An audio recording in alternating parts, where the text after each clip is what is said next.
Right for the unborn. A report says Planned Parenthood affiliates improperly applied for and received tens of millions of dollars in coronavirus aid. We're on Capitol Hill.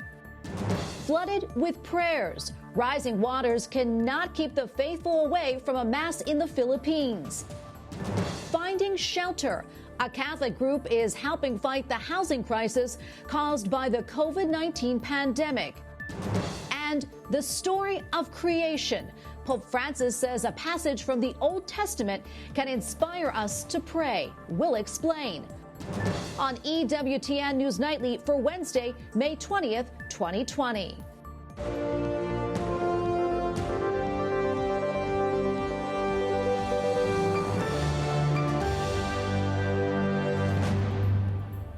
Good evening and thanks for joining us tonight. I'm Tracy Sable. President Donald Trump is making more moves to get the nation moving again. The news comes as Vice President Mike Pence pays a visit to a senior living facility in Orlando, Florida. Nursing homes have suffered immensely in the ongoing pandemic.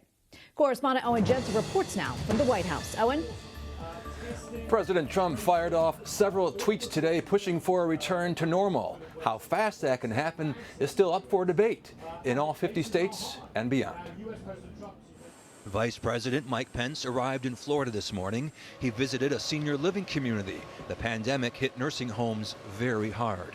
We recognized at the White House Coronavirus Task Force that seniors with serious underlying health conditions were most at risk for heartbreaking outcomes to this virus. Back at the White House, President Trump let loose on Twitter, highlighting the dollars flowing to get the country going, like in Dallas, where DART will be receiving $229 million in funding to keep frontline workers and the many riders that depend on transit employed and safe. And in Tulsa, where President Trump says a $120 million transportation loan will mean less congestion and faster routes to popular spots. I'm signing this. It gives you tremendous power to cut regulation. And just yesterday, the president put his pen to paper and challenged his cabinet to cut red tape. Elaine, you can do things that nobody would believe in your department, Department of Transportation. And as open signs go up across the country ever so carefully, whether it's social distancing, mask wearing, we've emphasized the seriousness and deadliness of the disease, but at the same time, we wanted to keep as much of our economy going as possible. Meanwhile, in the race for the White House, the man who wants the president's job unloaded. Look how long it took him to get the ventilator thing going. Why is he unwilling to use the power he had? I don't get it. I truly don't get it.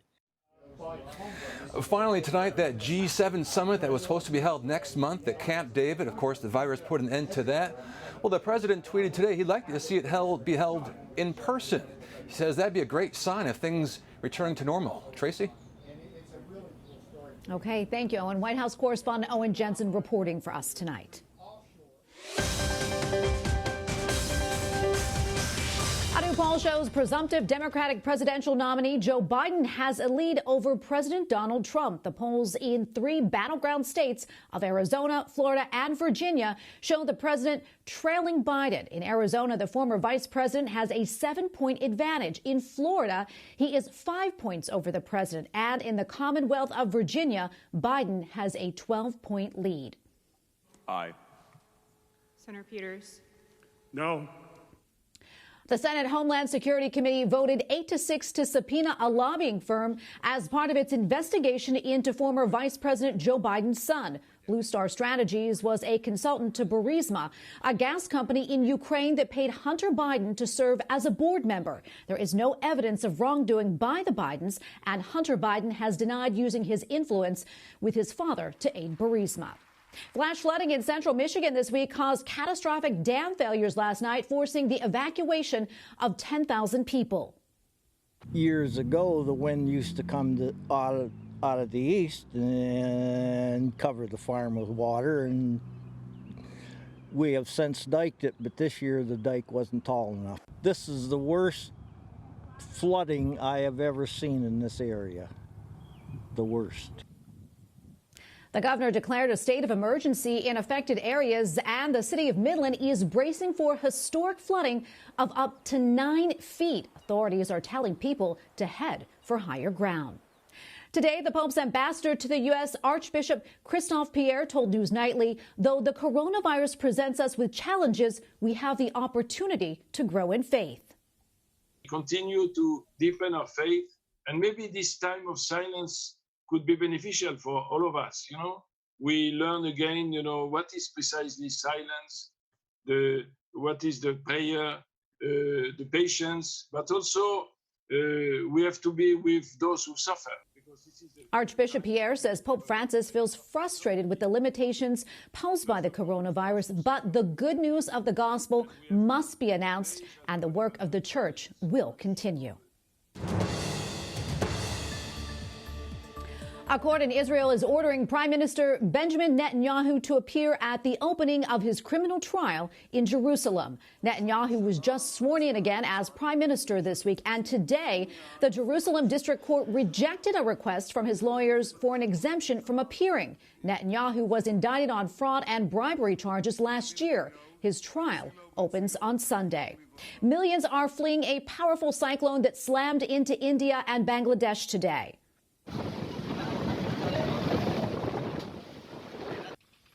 The supercyclone made landfall early this morning, forcing more than 2.5 million people to flee to shelters.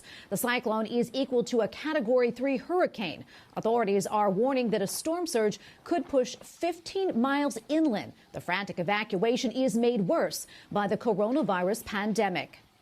The former head of the Jesuit order has died. Father Adolfo Nicolas led the world's largest men's religious order from 2008 to 2016. Born in northern Spain, Father Nicolas became a Jesuit in 1953 and volunteered in Japan before being ordained. Father Nicolas was 84 years old. The Vatican is celebrating Laudato Si week to mark the 5th anniversary of the Pope's environmental letter. The Vatican is kicking off a special year-long celebration which will end next May. Pope Francis says given the pandemic, he hopes people will increase their commitment to care for the environment. Father Jostrom Isaac Kuridatum, coordinator of the Ecology and Creation Department of the Vatican's Office for Promoting Integral Human Development, joins us now from Rome. Father, tell us, how is Laudato Si Week being celebrated? Yeah, it's being celebrated very well. We decided to organize it to commemorate the 5th anniversary of the encyclical Laudato Si and to begin a special Laudato Si year. Very impressed by the wonderful participation, hundreds of groups, thousands of people joining us. 5 years later, how is the legacy of the Pope's letter being carried out, and what are the Vatican's plans to commemorate this anniversary year? As we know, Laudato Si has had a huge impact around the world, but given the very precarious situation of our common home, especially seeing how poor communities are affected around the world, we thought the 5th anniversary needs to be an year-long anniversary in which we have lots of initiatives, again, involving people. And if I might just add, 2020 is an important year because it's also the 50th anniversary of the Earth Day. So it is in this context we planned a special Laudato Si year, which will begin on the 24th of May this year and will run right up to 24th of May next year. Father, I'm curious, how has the pandemic changed the course of your work to promote ecology and protection of the environment? Yeah, I mean, it has been a tragedy for many people around the world. And we were very touched by how it was affecting, especially poor communities around the world. And one thing we did in our ecology sector was also trying to underline the ecological roots of the problem. The pandemic is connected with, with the way we interfere with wildlife, with deforestation. I mean, the basic message is if the planet is not healthy, we cannot be healthy. So it's again the core message of Laudato Si that everything is interrelated. So in a way, it gave us, greater impetus to celebrate this special year of Laudato Si anniversary, and we are connecting it very much to the pandemic. And the core proposal or strategy is to see everything within the lens of integral ecology, how everything is connected, we human beings with the natural world, and how among ourselves we are connected, especially with the most vulnerable, most suffering of our brothers and sisters. Well, Father, thank you so much for coming on and sharing your insight with us. We really appreciate talking to you, Father Jostrom Isaac Kuridatum with the Vatican Department for Promoting Integral Human Development. Thank you again, Father. Thank you very much. God bless. Thank you. Thank you. A village in the Philippines has been sinking for decades due to groundwater pumping and rising sea levels, and it's flooded all of the buildings, including the Catholic Church. Earlier this month, the priest held the last Mass as most of the people are being relocated, but as you can see, many parishioners attended the Mass in boats. Over 100 families used to live in the town. Now only 40 are left. Coming up, pro-life lawmakers respond to a report saying Planned Parenthood affiliates improperly received $80 million in coronavirus aid. And analysis of new developments in the life of a woman at the center of the Roe v. Wade Supreme Court ruling.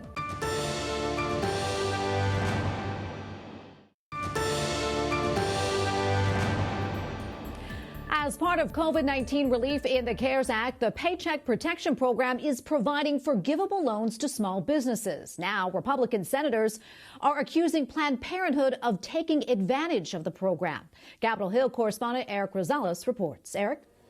Well, they certainly are, Tracy. GOP senators tell EWTN News that Planned Parenthood allowed 37 of its affiliates to take a total of $80 million in loans from the Paycheck Protection Program. Now, this is money that is supposed to be used to help businesses survive this pandemic. The Congress passed a law that's to help small businesses, not big abortion.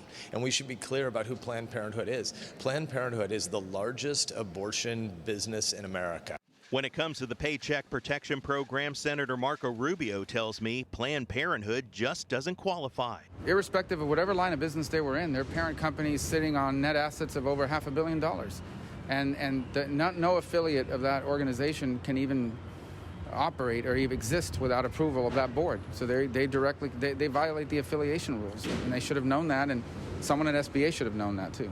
On the Senate floor, the majority leader agreed. Disrespecting human life is their central mission, and they just took advantage of a national crisis and helped themselves to tens of millions of taxpayer dollars they were clearly forbidden from taking. Kristen Hawkins of Students for Life says electing pro-life lawmakers is key in this election year. We know that the vast majority of Americans oppose using taxpayer funds to support abortion. Please raise their right hand. Yesterday, 2 Republican congressmen were sworn in, the first official act for each of them, signing the discharge petition in support of the House's Born Alive Abortion Survivors Protection Act. Catholic Congressman Mike Garcia says he will fight for more aid during this pandemic. We need to make sure every small business, every employee is getting the resources that they need and, frankly, what they deserve. The burger chain Shake Shack also faced criticism for accepting funds under the Paycheck Protection Program and announced they were returning the funds. I asked Senator Ben Sass, when it comes to Planned Parenthood's AIDS funds, what comes next? The Treasury Department and the Small Business Administration need to get their fraud investigators in there immediately, because this was a fraudulent act by these Planned Parenthood affiliates. Republican Senator Josh Hawley has sent a letter to the business administration asking how and why Planned Parenthood was even allowed to get their hands on this money in the first place. We'll continue to follow this story. On a side note, it's important to note that EWTN tried to get a comment from Planned Parenthood. We tried several times, but none of our requests were answered. Tracy. Correspondent Eric Rosales reporting from Capitol Hill. Thank you, Eric. Well, a new documentary is expected to show the woman at the center of the Roe versus Wade Supreme Court decision legalizing abortion was paid by pro-life groups to say things that she did not believe in opposition to abortion. Norma McCorvey's revelation, made just months before her death in 2017, is featured in an FX documentary airing Friday. McCorvey was for a time an advocate for pro-abortion causes, but then had a conversion to Protestant Christianity, campaigned against abortion, and in 1998 became Catholic. Catherine Hadro, host of EWTN Pro-Life Weekly, joins me now to talk more about this. Catherine, welcome back. Good to have you on the show. It's good to be here. Thanks, Tracy. Well, Catherine, as you well know, this is getting a lot of attention. What's your reaction? Well, this is really difficult to navigate, Tracy, because none of us have seen this documentary yet. It airs on Friday, like you said. And B, there are a lot of us who didn't have a close personal relationship with Norma McCorvey. So that's why I find it disturbing that this documentary, centered on one woman, which makes this bombshell claim, is released after her death.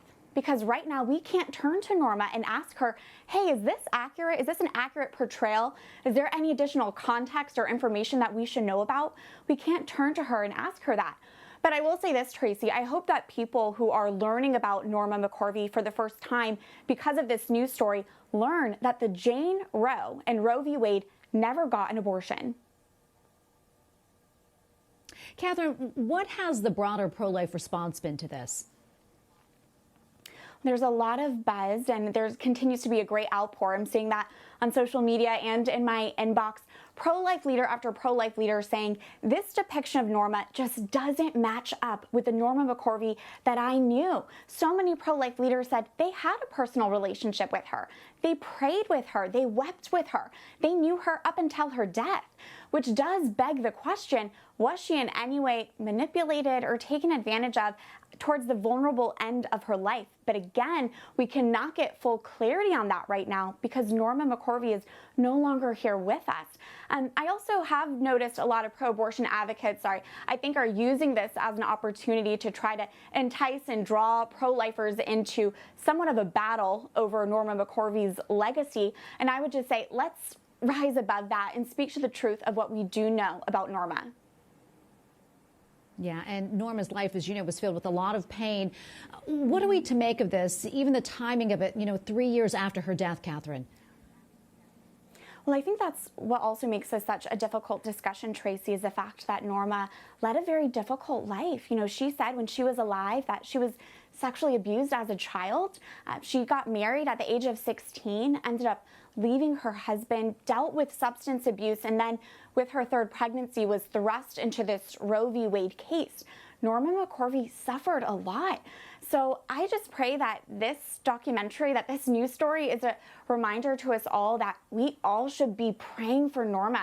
That's a responsibility that doesn't end with her death. If anything, it really increases with her death. Let's pray that those wounds that she experienced, that she is now healed. And the bottom line is this, Tracy, the pro-life movement does not hinge on one person and what they may or may not have said. It does not hinge on an FX documentary. The pro-life movement is based on the reality that there is unique human DNA at the moment of conception. And we as Catholics know that that's a life already worth defending because it's made in the image and likeness of God. And that's a truth that no documentary can take away. Well, Catherine, thanks so much for coming on and sharing your insight with us. We appreciate it. Thanks, Tracy. And a reminder that you can watch EWTN Pro-Life Weekly Thursdays at 10 p.m. Visit EWTN.com for other airing times. Up next, we remember the life of a Catholic priest and pioneer in the nation's capital. And Pope Francis reminds the faithful of the importance of prayer during times of suffering.